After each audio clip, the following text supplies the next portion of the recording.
What's going on, everybody? Welcome back to the channel. Today we'll be taking a look at Dark Miss Marvel, aka Dark Avengers Warbird, aka Dark Avengers Miss Marvel.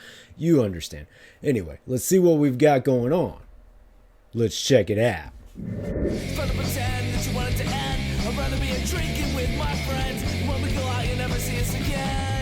As promised, today we'll be taking a look at Dark Miss Marvel, or Dark Avengers Warbird for this scenario, right? A little bit of a misnomer, but here we are. Carla's in there. She looks pretty good.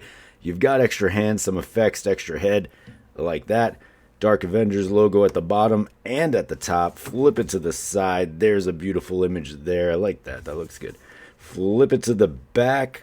Expanded image there. Some important information at the bottom. There's your blurb. Under the leadership of Norman Osborn, Moonstone is recruited to imitate the hero Carol Danvers in the malevolent group of Dark Avengers. Flip it to this side. Marvel Legends logo, Dark Avengers Warbird, image at the bottom. Let's get her out of the box.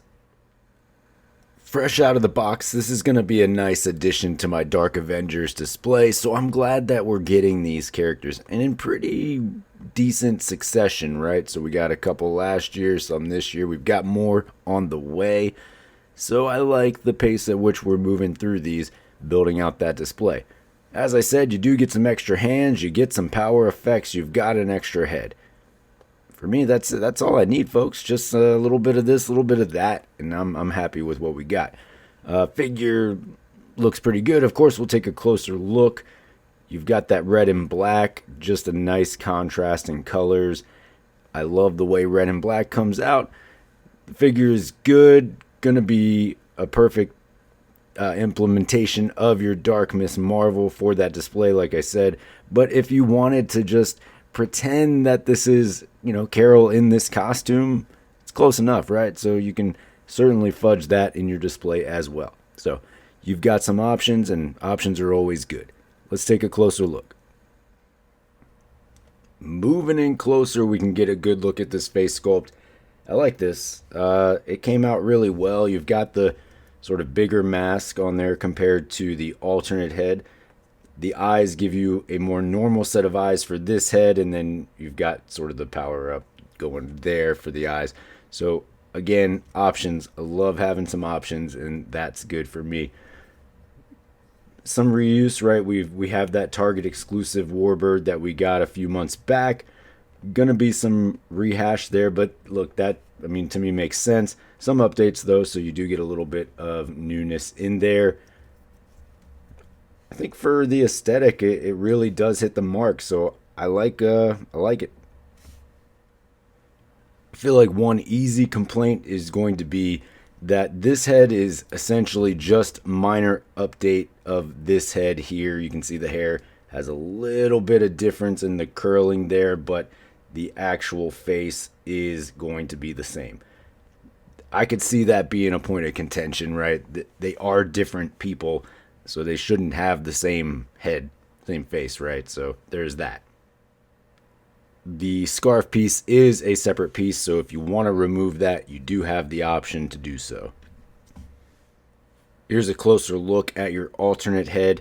I think this will be the one I go with in the display. I like the waviness of the hair. I like the eyes, sort of that yellowish tint to them. So for me, that's where I'm going to go.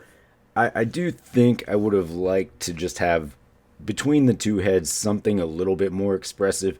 You've got like the slight expression on this head, and then more neutral on the alternate, but both are fairly neutral, so you're not getting a lot of difference in your options there. For your articulation, the scarf is really going to limit your head movement. As you can see, going forward, you can look down to about there. Back, you're not getting anything, and you're almost kind of stuck at a slight downward angle because of the hair and the scarf.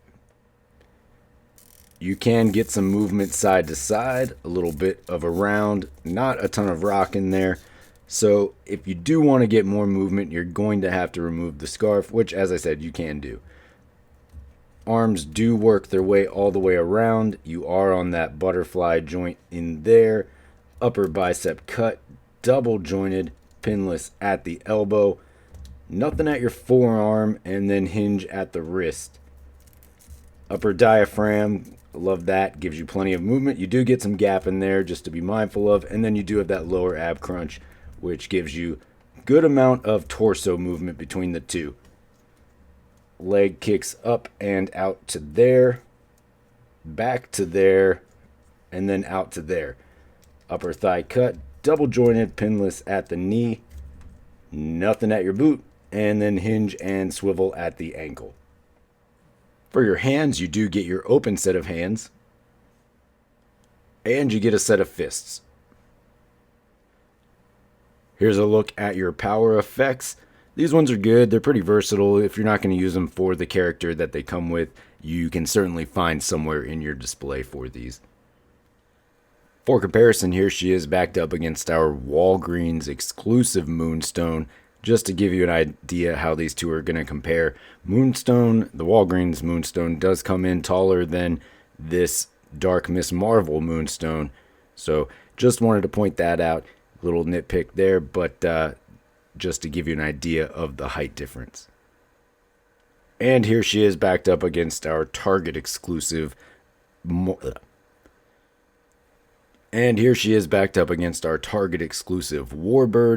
They are on the same build, so they are the same height. Some of the same heads as we've seen, so a good amount of reuse between the two. Obvious reasons there, but just again to point that out. All right, folks. Well, there you have it. There is your Marvel Legends Dark Warbird, Dark Miss Marvel. It's Carla. She's here. Moonstone as Miss Marvel for the Dark Avengers. So all that to say, there she is. Like it. I think it's the right representation for what I'm looking for on the shelf. My biggest thing is I'm happy that we're kind of piecemealing the Dark Avengers out there little by little, and they seem to be coming in a good succession, as I said previously. So I like that. Like, you know, what we've got going forward. We've got some more coming out soon, really. So just being able to continue to grow that shelf and display out, that's the thing that makes me happiest at the end of the day about this particular figure. So not a whole lot in there, right? You do got the extra set of hands, you got the power effects, you got the extra head. I think that was good for me. I mean, the best thing would be if this was in a Build-A-Figure wave. But again, that's just for me. Not everybody would agree with that sentiment, so some of you may be just perfectly fine with what we got here. So, decent offering. I think sold out in a lot of places. This one was fan channel, so a little bit less availability for where you're going to get this figure. So, if you're looking for it, I do wish you luck on that. Folks, that's the 2 cents. I appreciate you checking out the video, staying this long if you have. Of course, you can always find me on any of these socials down here. Most importantly, though, don't forget to hit that like and subscribe below. And until next time, take it easy.